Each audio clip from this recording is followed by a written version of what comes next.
대장주가 확실히 짱이다. 반드시 중간 틈새 시장이 무조건 생깁니다.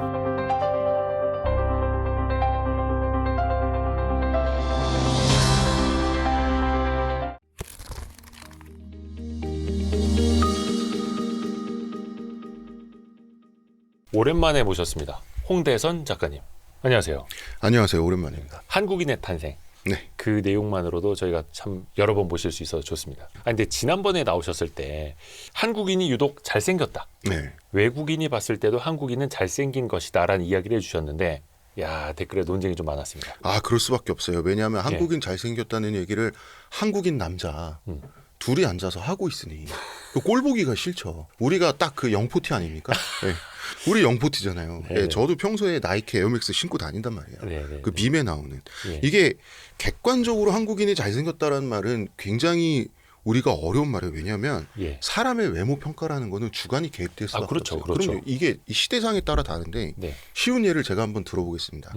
아이유 씨가 네. 처음 우리나라에서 15년 전에 우리 한국 사회에서 스타가 될 때 아이유를 좋아하는 팬들, 그러니까 남들도 아이유를 좋아하길 바랬던 팬들이 네. 아이유 칭찬을 하면서 항상 전제를 깔긴 했었어요. 전제. 약간 민망해하면서 예. 예쁘지는 않지만. 아, 그래요? 예, 그랬었어요. 초반에는 되게 소녀였죠. 학생 때 데뷔했고. 근데 지금도 외모가 안 바뀌었죠. 지금도 별명이 초딩류잖아요. 아, 그래요? 네, 아이유 별명이 초딩류입니다. 예, 지금 사실 지금도 외국인들이 보면 중학생인 줄 알거든요. 예. 이게 그때만 하더라도 예쁘다라는 것은 성숙한 아름다움의 비중이 컸어요. 예쁘진 않지만 귀엽다. 근데 지금은 예쁘지는 않지만이라는 전제를 아무도 깔지 않아요. 그냥 예쁘다 그러죠. 예뻐 보이죠, 이제. 왜냐하면 그동안 15년 동안에 동안으로 보이는 게 한국 사회에서 중요해진 거예요. 지금은 사람을 칭찬할 때 그 나이대로 안 보이세요라는 칭찬이 굉장히 흔하죠. 그렇죠, 그렇죠. 젊어 예, 보이세요. 이렇게 시대상에 따라서 사람의 주관이 바뀌고 이게 외모 평가를 바꾼단 말이에요. 그래서 오늘 방송 주제가 시한폭탄인데 그렇잖아요. 한남 둘이서 영포티 둘이서. 네, 너무 인종적이잖아요. 한국인은 잘생겼네. 네. 그래서 외국인의 시선만으로 보는 게 가장 안전하겠죠. 아, 외국인의 시선. 그럼 좀 객관적인 자료가 있습니까? 아예 그냥 예. 한국인의 외모가 화제가 된 건 1기와 2기가 있습니다. 1기와 2기? 2기는 21세기고요. 예. 1기는 19세기 말에 구한 말에 예. 한국과 중국, 일본을 모두 방문했던 미국인, 유럽인 이 서구인들이 세 국가 민족의 외모의 차이를 비교한 얘기들이 있습니다. 그거를 아예 그냥 제가 싹 긁어왔어요. 예. 예, 전체 자료의 20분의 1이지만 다 평가는 같습니다. 제가 그냥 아예 그냥 읽어볼게요. 왜냐하면 제가 한국인 잘생겼어요. 한국 남자가 말하니까 그러니까. 예. 자, 오스트리아 귀족 헤세베르덱이라는 인물이 있었습니다. 예. 신체적인 면에서 이들은 한국인들은 중국인뿐 아니라 다른 모든 동아시아의 이웃들을 훨씬 능가한다. 이들은 외향적인 면에서 몽골보다는 코카소스, 백인종에 가깝다. 내가 조선의 여러 곳에서 본 수많은 조선인은 남녀 모두 유럽식 복장과 머리를 한다면 예. 유럽인과 구분할 수 없다. 일본인들과 중국인이라면 어림도 없는 일이다. 그리고 스웨덴 기자였던 아순 그랩스트, 이분은 되게 웃긴 게 예. 조선인의 외모를 취재하기 위해서 조선에 미립국을 했어요. 예. 조선인은 일본인보다 머리통 하나가 더 있을 정도로 키가 컸다. 신체가 발달됐고 균형이 잡혔다. 태도에는 자연스러움과 여유가 있었다. 걸음걸이는 힘차 보였다. 이런 식으로 극찬을 했고요. 그냥 딱 하루 본 게 아니라는 거죠. 이 사람 어떻게 당시에 그 당일치기 여행이 있으니까 그러네. 오래 있었죠. 생각해보니까. 예. 예, 이사벨라 버드 비숍은 워낙 친한파니까 제가 일부러 제외했어요. 성공의 주교 마크 트롤로프는 한국인에 대한 인상을 말하면서 일본 사람들보다는 어깨 위로 머리 하나만큼은 크며 건강하고 잘생겼다고 한다. 조국을 위해 일제에 항거하는 등 용기 있는 백성이라는 언급이 있다. 정확하고 빠른 운동에 있어서 조선인은 일본인보다 강한 자립심과 자유로운 동작을 보이고 크기와 강한 점에서 중국인과 비슷하고 일본인보다 우월하다. 좋은 특징과 질적 우월성에서 조선이 중국에 비해 단연 우위다. 그 다음에 님 웨일즈 같은 경우는 작가죠. 이분은 나는 주저하지 않고 조선인이 극동에서 가장 잘생긴 민족이라고 단정한다. 예. 예. 극동이라면 이제 동아시아죠. 한국, 중국, 네. 일본, 삼국 중에 그 다음에 이제 톨스토이와 도스토옙스키 다음에 러시아의 문호라고 하는 이반 곤차로프. 이분도 조선에 와서 조선의 기생들한테 무시당하고 막 이래서 조선인들은 키가 크고 체격이 중국인, 일본인보다 훨씬 다부졌다. 예, 외모 칭찬을 했고요. 예, 또 이제 민속학자인 바라소시, 헝가리 사람인데 이분은 예. 코리아 민족은 양반뿐 아니라 가장 신분이 낮은 사람들조차 귀족의 티가 난다. 신분이 낮은 사람조차 귀족의 티가 나는 네, 체격과 외모면에서 일본이 중국인들과 비교해 매우 귀족적이다. 특히 여성들은 일본, 중국 여성들보다 훨씬 미모가 뛰어나다. 남녀 가리지 않고 다 잘생기고 네, 예쁘게 네. 생겼었다. 네.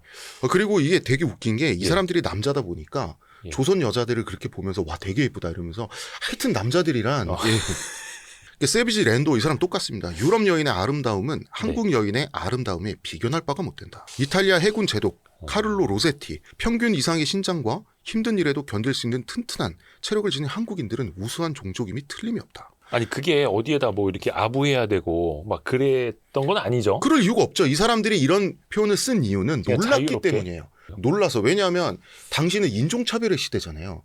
유럽이 세계를 제패했던 시대고. 그러니까 당연히 이 사람들은 유럽인들이 가장 인종적으로 외모적으로 뛰어나고 동쪽으로 갈수록 사람들이 점점 누래지면서 점점 못생겨져야 된단 말이에요. 인종적으로 열등해져야 되고. 그들 입장에서. 그렇죠. 근데 그 파이스트 조선은 극동에 있는데 점점 못생겨지다가 조선에 오면 갑자기 사람들이 확 잘생겨지니까 이상하잖아요.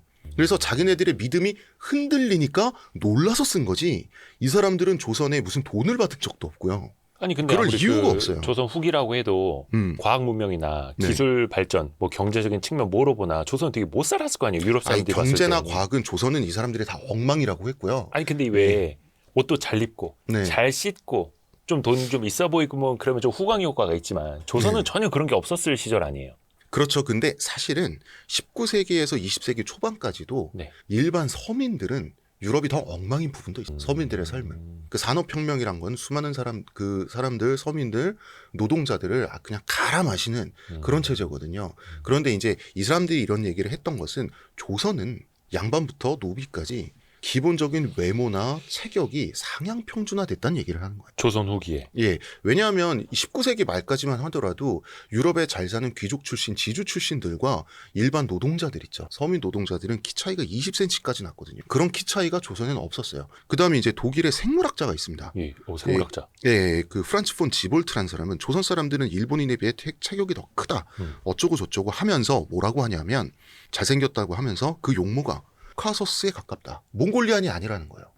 막 콧대도 높고 그런 얘기를 하는 거예요. 용모가 좋다는 얘기를 하는 거고. 이목구비 뚜렷하다는. 예, 그다음에 이제 착한 미개인 동양의 현자란 책 저자죠. 프레데릭 블레스텍스. 네. 이 사람은 한국인은 아리아인과 몽골족의 후예다. 그러니까 혼혈이라는 거예요. 네. 왜 이런 생각을 했냐면 지금 이 사람들 100년 전에는 100년 150년 전에는 그러니까 이 사람들이 생각했을 때 잘생김의 기준이 백인 코카서스란 말이에요. 근데 한국인이 잘생겼으니까 백인종의 후예거나 혼혈이겠거니라고 지들끼리 뇌피셜을 한 거예요. 이런 얘기가 굉장히 많이 있었습니다. 그래서 저는 지금까지 제 목소리가 아니라 외국인의 목소리를 한 거고요. 한국인에 대해서 한국인 외모에 대해서 칭찬하는 것만 편집한 게 아니라 다 이런 식이에요. 그러니까 못생겼다, 이상하다, 막 이런 건 없어요? 있을 수도 키도 있겠지만 딱 저는 닮았다. 발견하지 못했고 있다 하더라도 다 이런 식이에요. 되게 신기하다. 굉장히 신기하죠. 이건 외국인의 시선입니다. 이거 어깨가 이렇게 올라가는데. 근데 그러면 이제부터 그렇죠. 우리가 이제 영포티니까 우리가 이제 사실은 우리가 고 있지 않습니까? 예. 사실은 저는 뿔테 안경을 썼지만 제가 실망했습니다. 왜요? 영포티답게 뿔테 안경 쓰시고 신발도 우리 둘 다 에어맥스로 맞춰야 돼요. 제가 네. 비싼 신고 있습니다. 네, 그래서 우리가 그 오렌지색 에어조던은 안 됩니까? 에어조던. 에어조던까지 제가 허용하겠습니다. 제가 오렌지색 그 있지 않습니까? 아이폰 새로 나온 거. 그거 우리가 맞췄어야 되는데. 나오자마자. 네, 그러게 말입니다. 뿔테도 있습니다. 뿔테도 낄 수 있습니다. 아니 근데 이게 외국 사람들 눈에 그렇게 보였다라는 거니까 우리 스스로 이렇게 생각을 하는 것도 아니고 네. 지금 21세기 뭐 K-팝, K-컬처 잘 나갈 때가 아니라 19세기 네. 이야기니까 이거는 이제 기록으로 있다고 합니다, 여러분. 기록이 많이 돼 있어요. 그리고 기록의 내용이 공통적이에요. 왜 한국인은 중국과 일본 사이에 있잖아요. 예. 근데 갑자기 튀듯이 그 체격이 좋고 남자는 잘생겼고 여자는 그들 눈에 예뻐 보였단 말이죠. 치아 상태가 너무 좋고 신기하다. 신기하죠. 그런데 이거는 지금 우리나라 사람들도 신기하게 여겨야 돼. 왜냐하면 지금 유전자 검사가 다 돼 있는 시대잖아요. 한중일은 인종적으로 너무나 가까워요. 네, 그렇겠죠. 어느 정도냐면 일본 사람들과는 거의 뭐 한 민족 이상으로 가깝고요. 한중일의 유전자 풀은 예. 이탈리아나 스페인의 유럽의 한 나라의 남부 사람과 북부 사람들 차이보다도 유전자 풀이죠. 거의 사실상 생물학적으로 한민족보다도 더 가까워. 좀 섞여 있다는 거예요. 아니 섞여 있죠. 예. 다 혼혈인데 유전자 그죠. 어느 풀이 나라는 그만큼 어느 좁고 민족이나. 유전적으로 너무나 비슷하다는 거예요. 유전적으로. 근데 그럴 수밖에 없는 이유를 제가 이제 말씀을 드릴게요. 왜냐하면 아프리카 사하라 이남의 블랙 아프리카를 얘기하는 거다. 예. 아프리카 사하라 이남의 블랙 아프리카는 다들 흑인들이라서 이 블랙 아프리카의 유전자 풀이 예. 나머지 모든 대륙을 합친 것의 유전자 풀보다 훨씬 다양합니다. 다양해요. 예. 왜 그러냐면 애초에 모든 인류는 아프리카에서 나왔잖아요. 아, 아프리카의 모든 종족이 다 아프리카를 탈출한 게 아니잖아요. 예. 엑소더스 한 게 아니잖아요. 네, 네. 아프리카를 빠져나온 몇 개 종족만 아프리카 바깥의 모든 인종이 선조잖아요. 아, 많이 빠져나오지 못했으니. 예, 모든 아프리카를 제외한 모든 인류는 아프리카를 애초에 빠져나왔던 아주 소수의 호모사피엔스의 전체 후손이란 말이에요. 근데 그 중에서도 소수만 빙하기 때 살아남은. 두껍게 쌓인 눈밭을 건너서 동쪽으로 와서 동아시아인이 됐단 말이에요. 음. 그러니까 한중일의 동아시아인의 유전자 풀은 얼마나 좋겠어요. 그러니까 비슷비슷하다는 얘기예요, 그러면? 비슷비슷해요. 그런데 어째서 한국인만 100년 전에 그렇게 외모가 특출나다고 유럽인들이 느꼈겠느냐는 거예요. 왜 그럴까? 그거는 우리가 그 이유를 추적해보면 네. 그 적법하면서도 너무나 논리적인 추론은 조선시대밖에. 조선시대는 민본주의 국가죠. 민중을 위해서 의식적으로 건국이 된 이념 국가가 조선이란 말이에요. 그래서 조선의 설계자가 무력으로 조선 왕이 된 이성계가 아니라 조선의 설계자가 정도전이라고 하는 사대부고 예. 그 정도전을 따르는 철학자들이었잖아요. 사대부들이었잖아요. 네. 그랬기 때문에 조선은 어쨌거나 조선 왕조가 타락하기 전에 그 세도 정치 이런 걸로 타락하기 전 삼정의 문란 이런 시대가 오기 전에 적어도 350년 정도 창기 350년 정도 가량은 동아시아에서 가장 낮은 세율인 10%라고 하는 세율을 유지. 네. 일본은 70%. 잘생긴 얘기하다 왜 세율까지 가요? 그만큼 곡식을 생산해서 곡식을 납세를 하지 않습니까? 예, 예. 그만큼 납세를 덜 하면 많은 양의 곡식을 먹을 수 있게 되죠. 잘 먹을 수 그래서 있다. 옛날에 조선을 대식국이라고 한 거. 사람들이 하도 잘 먹는다고. 많이 먹는다고. 옛날에는 어차피 고기는 잘 못 먹고. 네.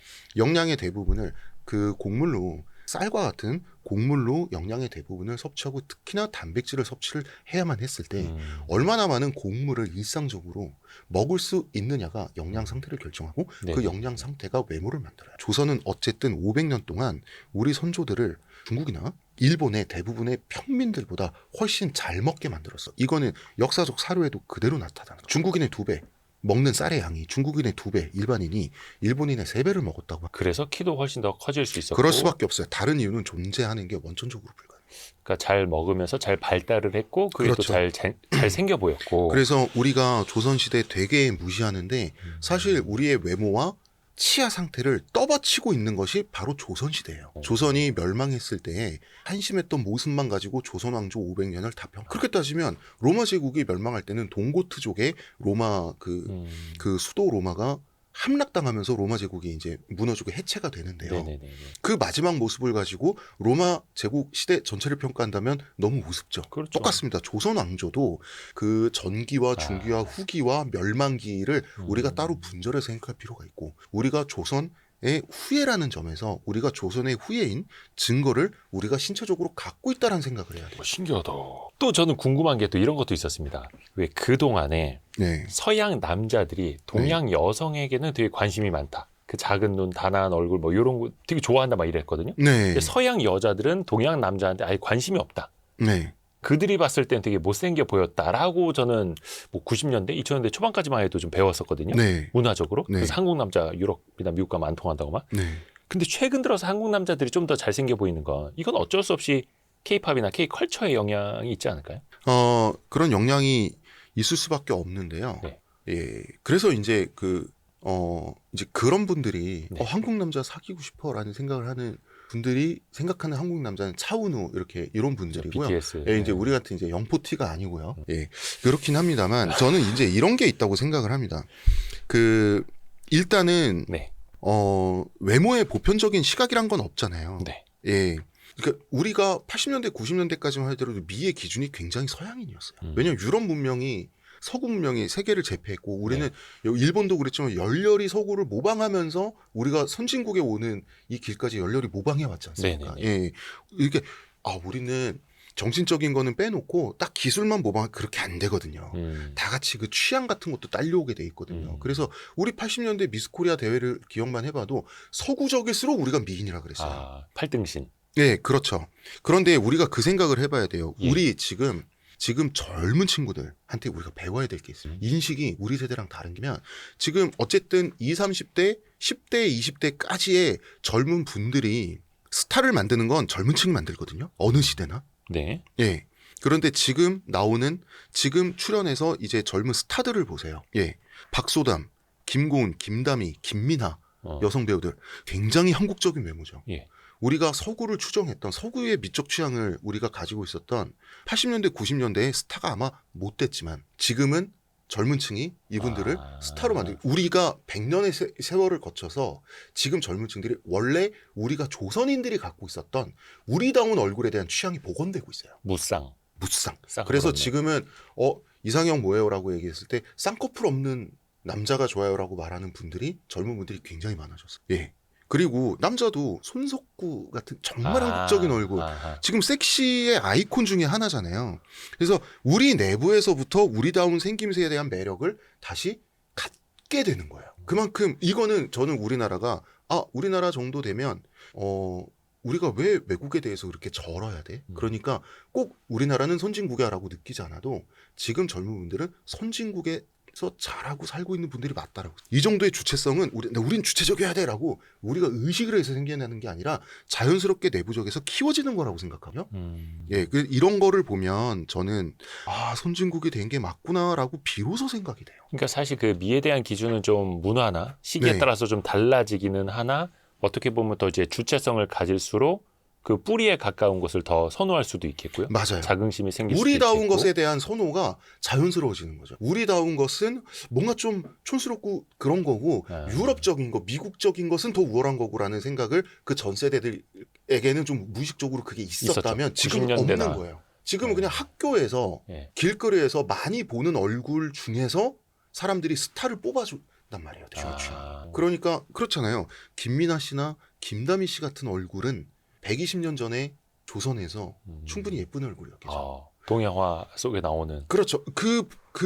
우리가 원래 갖고 있던 우리 민족이 갖고 있던 미적 취향을 지금 젊은 세대가 우리보다 더 갖고 있는 거예요. 근데 그게 또 이제 끄집어내지고 있는 거고. 그렇죠. 저는 이거야말로 어떤 좀 긍정적인 좀 우리가 의식해야 될 변화라는 생각이 들고 한 가지 더. 네. 그 서양 여성들이 한국 남성에 대한 취향이 선호가 생긴 것에는 이런 부분도 있습니다. 이제 기본적으로 그 남성 외모를 비교했을 때 동양인 남성은 그냥 의학적으로 테스토스테론 수치가 적어요. 서양 남자보다. 그래서 근육이 덜 크잖아요. 네네. 똑같은 운동을 해도. 남성으로만. 예, 근육의 회복력이 적어요. 그 대신 이제 동안이 오래 유지되고 수명이 길다 뭐 약간 이런 게 있는데 신진대사율도 굉장히 낮고요. 서양인들에 비해서. 그래서 얼굴의 형태나 몸의 형태 자체가 그 데피니션이라고 그러죠. 턱선, 굵은 코, 깊게 들어간 눈, 강한 어깨 이런 거 있지 않습니까? 네네. 예. 이런 거에서 그 외모적인 남성성이 그 유전적으로 떨어질 수밖에 없어요. 동아시아 남성이. 그거는 그 유전자를 갖고 태어났는데 어떡해요? 예. 당연한 거죠. 옛날에는 2차 대전 끝나고 그다음에 한국 전쟁이 있었고 월남 전쟁이 있었고 또 그다음에는 이제 그 중동 쪽에서는 그 중동 전쟁 있지 않습니까? 이스라엘과 중동 제해국가들이 벌였던 이런 전쟁의 시대. 남성성이 추종받던 시대가 20세기에 거의 한 80년대까지. 이때는 서양이나 동양이나 선이 굵은 세 보이는 남성적인 남성들 있죠. 여기에 대한 선호가 강했어요. 이때는 동양 남자는 상대적으로 매력이 없. 근데 이 전쟁이 사라진 지 어느 정도 시대가 지나고 나면 이제 중성적인 남성들에 대한 선호가 생기기 시작하는 거예요. 저스틴 비버. 예를 들어서 티모시 살라메가 80년대로 되돌아가면 절대 스타가 될 수 없어요. 외국에서. 그때 얼마나 남성적이었습니까? 그때 스타들. 80년대까지는 남자는 남자다워야 스타가 될 수 있었어. 그래서 80년대 가장 대표적인 스타 아놀드 슈왈츠네거. 90년대 아니에요? 90년대? 80년대부터 활동을 했죠. 그래요? 네. 근데 지금은 티모시 살라메 약간 이런 친구들, 라이언 고슬링 약간 예. 자, 이런 중성적인 남성들에 대한 그 선호가 있는 시대가 되니까 한국 남성들은 BTS 같은 친구들을 보면 뭔가 맞아떨어지는. 근데 또 동남아 남자들이나 일본 남성 것들처럼 예. 너무 여리여리지 않고 남자 냄새도 나면서 어. 이게 어떤 딱 적당히. 맞아 떨어지는 어떤 그런 시대적인 그런 수요와 맞아 떨어진 것도 저는 있다고 본다는 거죠. 그래서 한국 남자가 절대적인 잘남의 수치를 갖고 태어나서가 아니라 그런 어떤 시대적인 그런 맞물려지는 곳에 딱 그 떨어지는 그 지점에 있는 부분도 있다. 아. 예, 요런 우연성도 우리가 생각을 해봐야 된다고 생각해요. 좀 시대적인 것도 있고. 예, 그리고 마침 또 우리가 콘텐츠를 잘 만드는 시대에 그런 서양에서도 그런 취향이 어떤 그런 취향의 시대가 왔고 이런 부분들. 예. 그러니까 적당히 남성성도 있고 따뜻한 면도 있고 여리여리한 면도 있고. 그렇죠. 근데 그게 왜냐하면 중국, 일본만 하더라도 한국 남자들보다 남자들이 더 얇은 느낌이 나요. 그래요. 선이 얇다. 선이 너무 얇아요. 거기까지 얇을 필요는 없거든요. 아무리 중성적인 남자가 취향이라도. 네네네. 예, 그렇다고 막 우락부락한 건 지금 그런 우락부락하고 너무 선이 굵은 그런 게 그런 남자들이 소비되는 기에는 너무 좀 이제 촌스러운 외모가 돼. 그러니까 지금 소비되는 정도 남성 스타들의 그 정도의 남성성과 한국 남자 스타들이 갖고 있는 중성성과 남성성의 그 사이 어딘가가 뭔가 맞는 지점이 있다라고. 또 문화적으로도 이렇게도 해석이 네. 가능하네요. 야, 생각해 보니까 90년대만 하더라도 우리나라에서도 유행했던 용어 중에 하나가 터프가이. 그때 엄청 터프가이 유행했었어요. 있었죠. 뭐 막 노래도 그때는- 막 걸걸하게 하고 막 이런 막, 사람들이 인기 많았고. 클론. 예. 예, 뭐 막 유승준, 가죽 잠바 입고 막 이렇게 예, 오토바이 타는 사람들 예. 근육질에 근육가이들 나와가지고 그런 춤도 엄청 사람들이 인기 격렬하게 많았죠. 추고, 예. 근데 이제 그러다가 막 미소년 분위기로도 가고. 네. 한때는 지금은 김보성, 최민수 씨 지금은 약간 좀 웃긴 부분으로 갔잖아요. 지금 네네네네. 그분들이 갖고 있는 남성 포지션이. 근데 옛날에는 우리가 그거를 정말 진심으로 진짜 멋있다 그랬잖아요. 예. 예, 그런 식으로 우리 내부에서도 어떤 그 남성에 대한 취향이 바뀌어요. 시대가 그렇게 만드는 거죠. 저는 그래서 다시 전쟁의 시대가 돌아온다면 다시 선이 굵고 어깨가 넓은 남성적인 남자들 스타들의 시대가 다시 돌아올 거라고. 그리고 또 이제 양가적인 감정이 느껴지는 게 어쩔 수 없는 이제 영포티 입장에서 보면은 왜 그 서양 여성들 사이에서 그런 챌린지도 있다고요. 한국 가서 뭐 일주일에 한 달 살아보기. 네. 그리고 또 그들의 소원 중에 하나가 한국 남자랑 사귀어 보는 거. 이런 게 있다는 거예요. 그러면서 되게 뭔가 국뽕에 차오르면서도 한켠으로 미안하고. 너무 미안하죠. 예.